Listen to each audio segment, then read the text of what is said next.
ഇന്നത്തെ ക്ലാസ് നമ്മൾ ഡിസ്കസ് ചെയ്യുന്നത് 8051 മൈക്രോ കൺട്രോളറിൻ്റെ ഫീച്ചേഴ്സിനെ കുറിച്ചാണ്.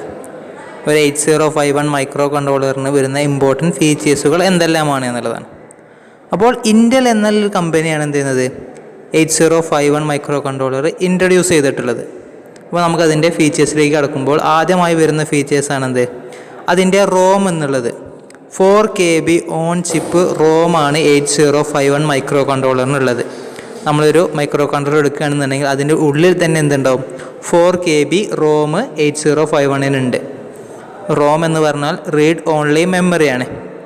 റോമിനെ നമ്മൾ എന്തിനു വേണ്ടിയിട്ടാണ് ഉപയോഗിക്കുന്നത്, ഒരു മൈക്രോ കൺട്രോളറിൽ നടക്കുന്ന പ്രോഗ്രാമിൻ്റെ ഡേറ്റാസ് അല്ലെങ്കിൽ പ്രോഗ്രാമുകൾ സ്റ്റോർ ചെയ്യുന്നതിന് വേണ്ടിയിട്ടാണ് നമ്മൾ എന്ത് ഉപയോഗിക്കുക, റോം ഉപയോഗിക്കാറ്.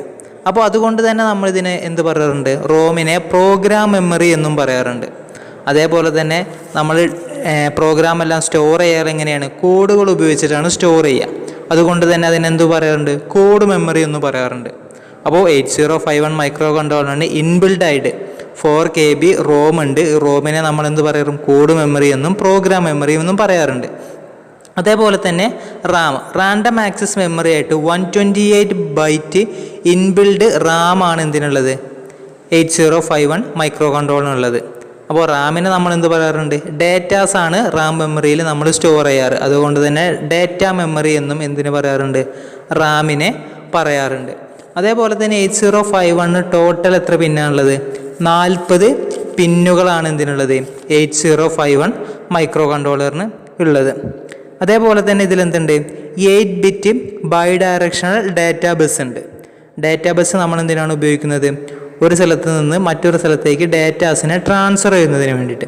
ബസ് എന്ന് പറഞ്ഞാൽ എന്താണ്, നമ്പർ ഓഫ് വയേഴ്സ് കൂടി ചേർന്നതിനെയാണ് നമ്മൾ എന്ത് പറയുന്നത്, ബസ് എന്ന് പറയുന്നത്. അപ്പോൾ ഡാറ്റാ ബസ് എന്ന് പറയുന്നത് ഒരു സ്ഥലത്ത് നിന്ന് മറ്റൊരു സ്ഥലത്തിലേക്ക് ഡാറ്റാസ് ട്രാൻസ്ഫർ ചെയ്യാൻ വേണ്ടി, അതായത് പ്രൊസസ്സറിൽ നിന്ന് വേറെ കമ്പോണൻറ്റിലേക്ക് ഡാറ്റാസ് ട്രാൻസ്ഫർ ചെയ്യുന്നതിന് വേണ്ടിയിട്ടാണ് നമ്മൾ എന്ത് ഉപയോഗിക്കുന്നത്, ഡാറ്റാ ബസ് ഉപയോഗിക്കുന്നത്.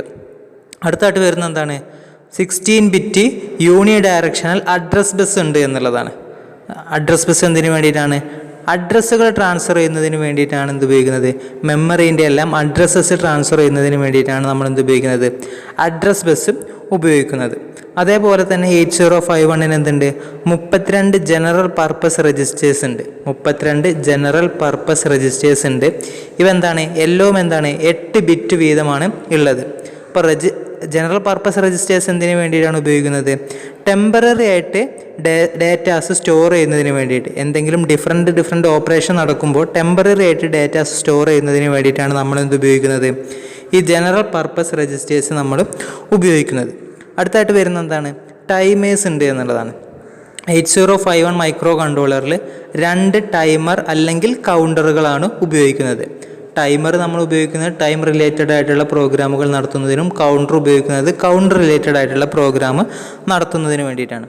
അപ്പോൾ 16 ബിറ്റ് ടൈമർ അല്ലെങ്കിൽ കൗണ്ടറുകളാണ് 8051-നുള്ളത്. അപ്പോൾ 2 ടൈമറുകളുണ്ട്. രണ്ടും എന്താണ്, ഈച്ചും എന്താണ്, ബോത്ത് എന്താണ് 16 ബിറ്റ് ടൈമേഴ്സാണ്. അതേപോലെ ഇതിൽ വരുന്ന മറ്റൊരു ഫീച്ചറാണെന്ത്, 3 ഇൻറ്റേർണൽ അതേപോലെ തന്നെ 2 എക്സ്റ്റേണൽ ഇൻ്ററപ്റ്റുകൾ ഉണ്ട് എന്നുള്ളതാണ്. മൊത്തം 5 ഇൻ്ററപ്റ്റുകളുണ്ട്. 3 ഇൻറ്റേർണലും 2 എക്സ്റ്റേണലായിട്ടും. ഇൻ്ററപ്റ്റ് എന്ന് പറഞ്ഞാൽ എന്താണ്, 8051 മൈക്രോ കൺട്രോളർ ഒരു മെയിൻ പ്രോഗ്രാം നടന്നുകൊണ്ടിരിക്കുന്നത് വഴി നമുക്ക് അർജൻറ്റായിട്ട് എമർജൻസി ആയിട്ട് എന്തെങ്കിലും പ്രോഗ്രാം ചെയ്യണമെന്നുണ്ടെങ്കിൽ നമ്മൾ എന്ത് ചെയ്യും, ഇൻ്ററപ്റ്റ് വഴി ഇൻപുട്ട് കൊടുക്കും.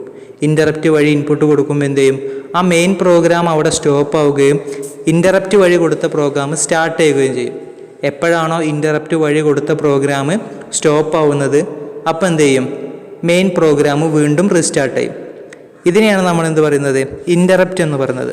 അപ്പോൾ 8051-ൽ 3 ഇൻ്ററപ്റ്റുകളും 3 ഇൻറ്റേർണൽ ഇൻ്ററപ്റ്റുകളും 2 എക്സ്റ്റേണൽ ഇൻ്ററപ്റ്റുകളും ഉണ്ട്. അതേപോലെ തന്നെ ഇവയ്ക്ക് എന്തുണ്ട്, മൊത്തം 4 പോർട്ടുകളുണ്ട്. 8051-ന് 4 പോർട്ടുകളുണ്ട്. ഓരോ പോർട്ടിലും എത്ര പിന്നുകളുണ്ട്, 8 പിന്ന് വീതമാണ് ഉള്ളത്. അപ്പോൾ ഇവയൊക്കെയാണ് നമ്മൾ എന്ത് പറയുന്നത്, ഒരു 8051 മൈക്രോ കൺട്രോളറിൻ്റെ മെയിനായിട്ട് വരുന്ന ഫീച്ചേഴ്സുകൾ എന്ന് പറയുന്നത്. ഒന്നും കൂടിയും പറയാം, ഏതൊക്കെയാണ്, 4 KB ഓൺ ചിപ്പ് റാം ഉണ്ട്, 122 ബൈറ്റ് ഓൺ ചിപ്പ് റാം ഉണ്ട്, 8 bit bidirectional data bus, 16 bit unidirectional address bus, 32 general purpose register, അപ്പോൾ എല്ലാം എന്താണ് 8 ബിറ്റുകൾ വീതമാണ്. അതേപോലെ തന്നെ 16 bit timer, 3 internal and 2 external interrupt, 4 ports. ഇതൊക്കെയാണ് മെയിനായിട്ട് വരുന്ന ഫീച്ചേഴ്സ് എന്ന് പറയുന്നത്. അതേപോലെ തന്നെ നമുക്ക് ഇവയ്ക്ക് വേണമെങ്കിൽ നമുക്ക് എന്ത് ചെയ്യാം, എക്സ്റ്റേണലായിട്ട് റോമും റാമും ആഡ് ചെയ്യാൻ പറ്റും. 64 കിലോ വരെ നമുക്ക് എക്സ്റ്റേണലായിട്ട് റോമും റാമും ആഡ് ചെയ്യാൻ സാധിക്കുന്നതാണ്.